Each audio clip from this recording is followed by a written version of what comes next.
An arsonist admitted to terrorizing a community for months. And tonight, for the first time, we are going to hear him talk about what he did.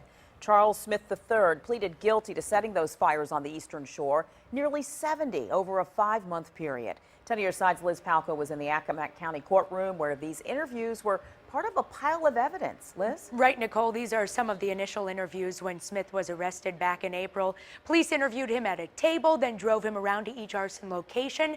That was just some of the evidence handed over to the judge today, and there's a lot more.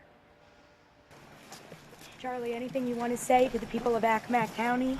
Charles Smith III pleaded guilty, then left without saying a word. From November 12, 2012 to April 1st of this year, people on the Eastern Shore wondered who was setting these fires and why. Smith has now pleaded guilty to 68 counts. Mr. Smith is very remorseful.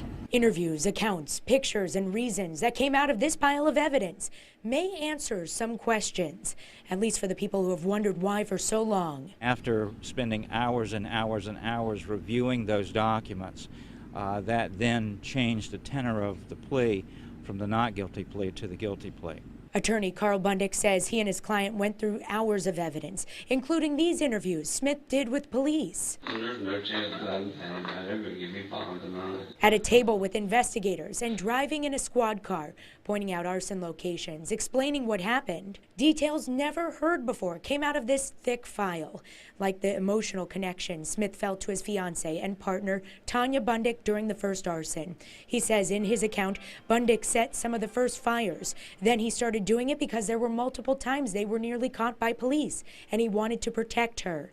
Also documented the fire on March 12th at the old Whispering Pines Motel. Smith admits to lighting it, saying, "I always wanted to see the Whispering Pines burn."